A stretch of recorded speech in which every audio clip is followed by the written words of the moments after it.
Hello everyone. The story I'm going to share today is Guiguzi's greatest regret. Guiguzi had many students in his life, including 4 well-known ones who greatly influenced Chinese history: Sun Bin, Pang Juan, Su Qin, and Zhang Yi. With such accomplished students, what regret could Guiguzi have? During the Seven Power period of Warring State era, there was a place at the foot of Song Mountain called Guigu.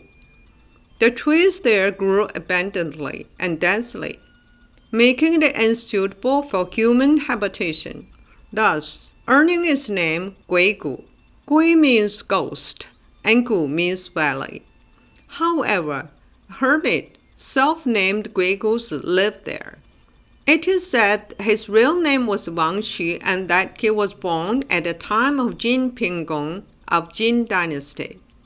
He practiced Daoism in Yunmeng Mountain and collected herbs. Guiguzi knew the secrets of Tao, but he still chose to live in human society instead of enjoying immortal life. Why? Because he wanted to find a few bright disciples and together return to an immortal realm. That is why he made his residence at Guigu. At the beginning, Guiguzi told fortunes for people because he was so accurate. More and more people sought out his services.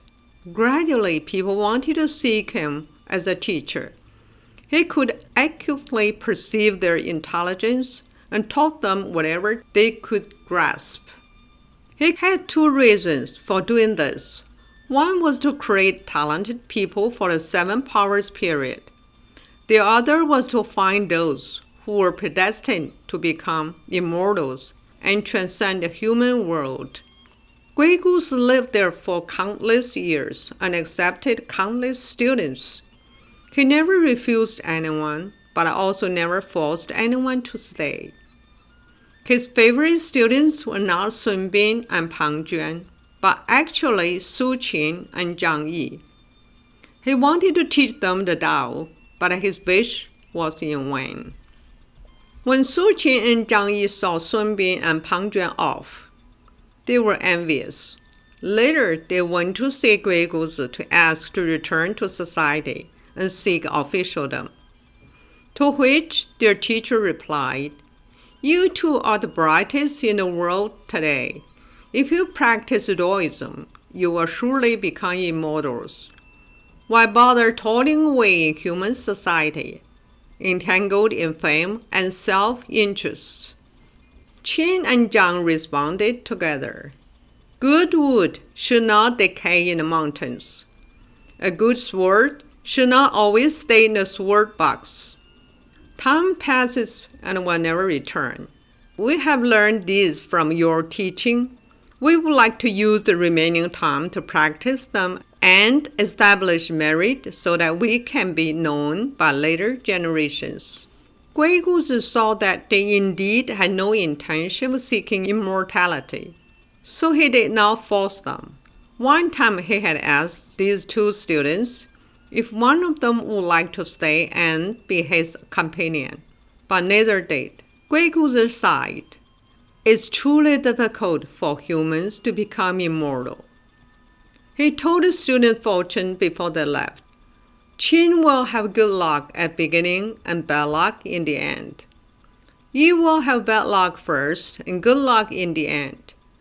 Qin will have good fortune first, while Yi will become rich and powerful later in life. Sun Bin and Pang Juan are incompatible and will try to overcome each other. You two should be humble toward each other in terms of honor. On account of having been fellow classmates, do not hurt each other."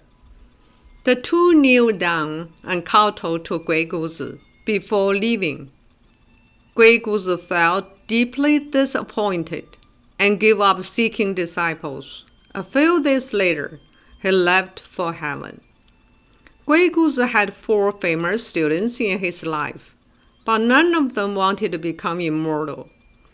His greatest regret was not being able to pass his Daoist teachings and take a disciple with him to transcend the world.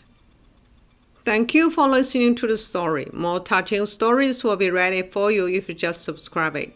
Thank you again.